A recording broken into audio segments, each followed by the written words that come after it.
So ayun, magandang hapon mga kasangkayan. Maligayang pagbabalik sa aking munting channel. So ngayon, nandito tayo sa Star Hospital. Yun, bibisitahin natin si RT Munching Official. Na-confine siya dito, 3 days na. Visiting hours kasi dito is 7 to 7:30, 30 minutes lang. Dito lang tayo dadaan sa gilid-gilid. So ito na yung hospital. Palipas oras pa lang tayo dito sa labas. Kasi mamaya pa. 6:30 pa lang, 7 yung dalaw.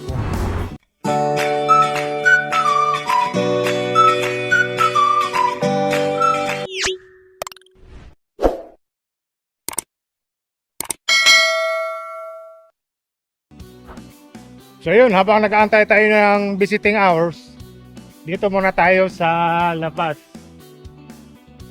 Today.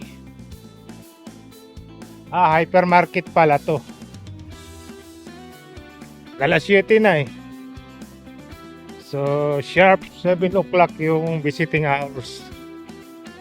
Malaki rin pala yung shopping center. So, medyo malayo na kasi ito sa amin. Kaya balik na tayo sa hospital. Baka pwede na tayo makapasok sa visiting area. Ito naman wholesale. Parang IKEA din. Malawak din. First time ko pa kasi nakapunta dito eh. Ito naman sa tabi. Ito na yung pinaka hospital. Hindi naman kalakihan. 1 hour later. Balita. Palabas. Ano pa palabas?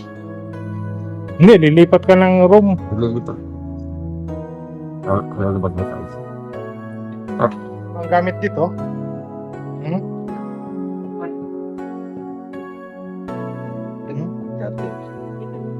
Sali mo lang. Sali mo lang.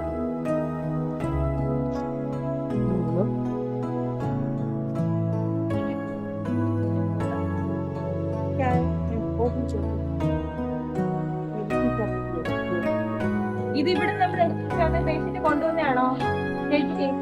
ഇത് ഇവിടെ എടുത്തു വെച്ചാണ് ബേസിന് കൊണ്ടുവന്നല്ലേ ഇത്?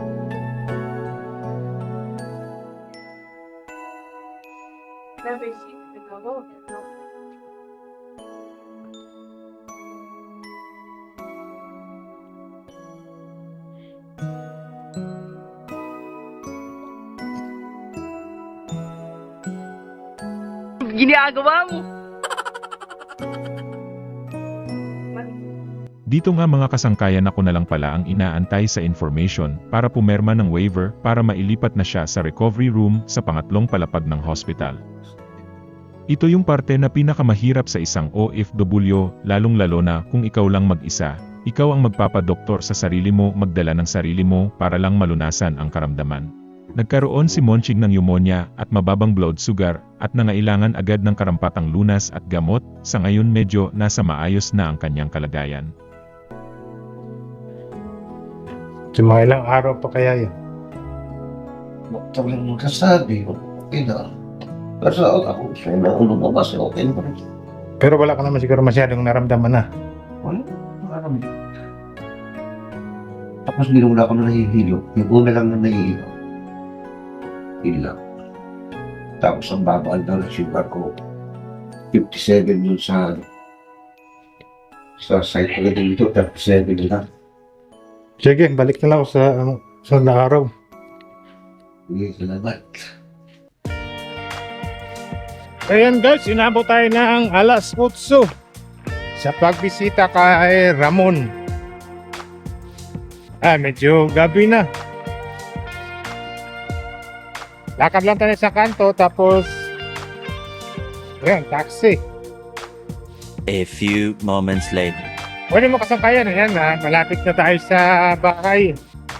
Ulit na rin tayo, lampas alas 8 na. Medyo matraffic kanina dun sa dinaanan namin. Bueno mga kasangkayan, hanggang dito na lang. Maraming salamat sa nakaabot sa dulo na aking video. Hanggang sa muli natin pag-ugnay. Gracias, adios.